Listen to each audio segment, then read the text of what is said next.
नमस्कार, आप सभी का स्वागत है तिवारी एकेडमी में। आज हम बात करने वाले हैं बच्चों, आपकी कक्षा 6 की हिंदी की पाठ्यपुस्तक है दूरवा, उसके 27वें पाठ के बारे में, जिसका शीर्षक है व्यर्थ की शंका। तो चलिए शुरू करते हैं। और मैं आपको बता दूं कि यह एक चित्रकथा है, तो बहुत ही रोचक है और बहुत ही मज़ा आने वाला है। सबसे पहले हमें जो है इन चित्रों को देखते हुए इस कहानी को समझना है। लिखा हुआ भी है, अपन पढ़ते हैं। देखिए, ध्यान से समझिएगा, बहुत मज़ा आएगा। सबसे पहले लिखा है, किसी गांव में एक दंपति रहते थे। उनकी कोई संतान नहीं थी, यानी पति पत्नी रहते थे, उनकी कोई भी संतान नहीं थी। फिर उन दोनों ने एक छोटे से नेवले को पाल लिया। आप जानते हैं ना नेवला क्या होता है। पति पत्नी नेवले को बहुत प्यार करने लगे। फिर जैसे कि आप देख रहे हैं, जो पति है वह क्या कह रहा है नेवले से, तू तो मेरा राजा बेटा है। फिर कुछ दिन बाद क्या होता है, उनके घर पुत्री का जन्म होता है। संतान पाकर पति पत्नी बहुत खुश हो जाते हैं। फिर स्त्री जो है वो अपनी बच्ची से बहुत प्यार करने लगती है। उसका ध्यान अपनी संतान पर ही रहता है, हमेशा उसका ध्यान संतान पर रहने लगता है, अपनी बेटी पर। और अब वो जो नेवला है वो उनको व्यर्थ लगने लगता है। देखिए कैसे माँ अपनी बेटी से कह रही है, तू तो मेरी रानी बेटी है। फिर आगे देखिए क्या लिखा है, उस नेवले पर गुस्सा आता रहता है। स्त्री को संदेह रहता है कि नेवला उसकी बेटी से जलता है और इसलिए वह चुपचाप बैठा रहता है। फिर कह रही है, तुम मेरी रानी बेटी से क्यों जलते हो। अब देखिए क्या होता है बच्चों, पति के मन में नेवले के प्रति कोई संदेह नहीं था। वह पत्नी को समझाता, नेवला मेरी बेटी से क्यों जलेगा, ये दोनों हमारी संतानें हैं। फिर आगे क्या होता है, तुम तो हमारे बेटे हो, अपनी छोटी बहन से प्यार जताओ, उसके साथ खेलो। नेवले से पति ऐसा बता रहे हैं कि कह रहा है। फिर आगे देखिए क्या होता है, एक दिन जब स्त्री घड़ा लेकर कुएं से पानी भरने के लिए जाने लगी, उसने अपने पति से कहा, सुनो मैं पानी लेने जा रही हूँ। तो आगे क्या होता है, जाते जाते उसने पति को सावधान किया, तुम बिटिया का ध्यान रखना, नेवले का क्या भरोसा। फिर आगे देखो अचानक क्या होता है, मैं तो भूल ही गया था कि आज शाम को पड़ोसी के घर में मेहमान आने वाले हैं, चलूँ अभी बता दूँ, नहीं तो उसे उलझन होगी। अब पति को नेवले पर संदेह नहीं था बच्चों। उसे एक काम याद आया। घर से निकलते हुए उसने नेवले से कहा कि तुम अपनी बहन का ध्यान रखना, थोड़ी देर में वापस आ जाऊंगा। उसकी बात सुनकर नेवला सतर्क हो गया। वह बच्ची के पालने के पास जाकर बैठ गया। और तभी क्या हुआ, नेवले ने देखा बच्ची पालने में सो रही थी और दरवाजे से एक सांप पालने की ओर बढ़ता चला आ रहा है। नेवला सांप पर झपटा, उसने सांप को पकड़ लिया, दांतों से टुकड़े टुकड़े करके सांप को मार डाला। फिर देखिए क्या होता है, माँ मुझ पर बहुत प्रसन्न होगी, मैंने सांप को मार डाला। तो फिर आगे क्या होता है, नेवला घर से बाहर आकर स्त्री की प्रतीक्षा करने लगा। उसे अपनी विजय पर गर्व था। खून, हाय तूने मेरी बिटिया को काट खाया। स्त्री ने नेवले के मुंह में खून देखा।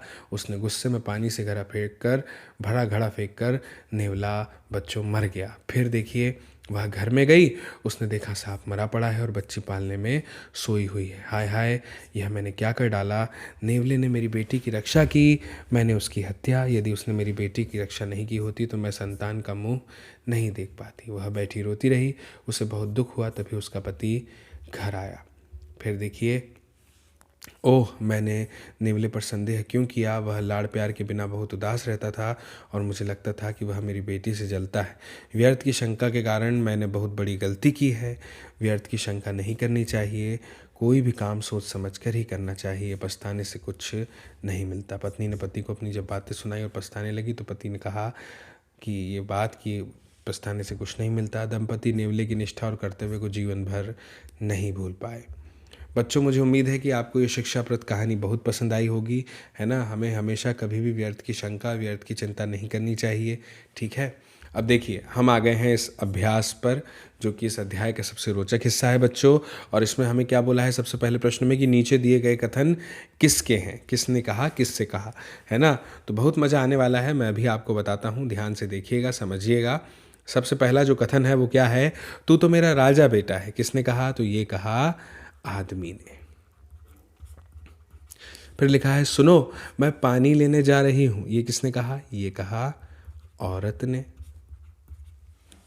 फिर लिखा है, अपनी बहन का ध्यान रखना। ये किसने कहा, ये कहा बच्चों आदमी ने। फिर है, माँ मुझ पर बहुत प्रसन्न होगी। यह कौन सोचता है, नेवले ने। यह नेवले ने कहा। फिर लिखा हाय हाय यह मैंने क्या कर डाला। यह किसने कहा बच्चों? अभी हमने कहानी पढ़ी, हमें पता है, औरत ने। फिर लिखा है कोई भी काम सोच समझ कर ही करना चाहिए। किसने कहा? यह कहा आदमी ने। मुझे उम्मीद है आपको ये समझ में आया होगा। अब आ गए हैं हम प्रश्न और उत्तर वाले हिस्से पर। यह भी बहुत महत्वपूर्ण है। सबसे पहला प्रश्न है बच्चों, स्त्री के मन में नेवले के बारे में क्या संदेह था? जो स्त्री है उसके मन में नेवले के बारे में क्या संदेह था? तो इसका उत्तर आप ऐसे लिख सकते हैं कि स्त्री के मन में संदेह था कि नेवला उसकी बेटी से जलता है। क्या उत्तर देंगे आप कि स्त्री के मन में संदेह था कि नेवला उसकी बेटी से जलता है? दूसरा प्रश्न क्या है? पति ने पत्नी को नेवले के बारे में क्या समझाया? तो बच्चों इसके उत्तर में आप लिखिएगा कि पति ने पत्नी को समझाया कि नेवला और बेटी दोनों ही हमारी संतानें हैं। नेवला और बेटी दोनों ही हमारी संतानें हैं। इसके बाद में तीसरा प्रश्न है, जब सांप बच्ची को पालने की ओर आता दिखा तो नेवले ने क्या किया? जब सांप बच्ची के पालने की ओर आता दिखा तो नेवले ने उस पर प्रहार किया और उसके टुकड़े टुकड़े कर डाले। इसके बाद में चौथा प्रश्न क्या है कि स्त्री फूट फूट कर क्यों रोने लगी? तो स्त्री फूट फूट कर इसलिए रोने लगी क्योंकि उसके बिना सोचे समझे ही नेवले पर प्रहार कर उसे मार उसने डाला था, है ना, और इस वजह से वो रोने लगी। फिर है दंपति नेवले को जीवन भर क्यों नहीं भूल पाए? बताइए, आप ही बताइए क्यों नहीं भूल पाए बच्चों? क्योंकि दंपति नेवले की निष्ठा और कर्तव्य के कारण उसको जीवन भर नहीं भूल पाए। तो बच्चों मुझे उम्मीद है कि इस शिक्षाप्रद कहानी को आपने पसंद किया होगा, आपको ये कहानी समझ आई होगी। अभ्यास भी हमने पूरा कर लिया है।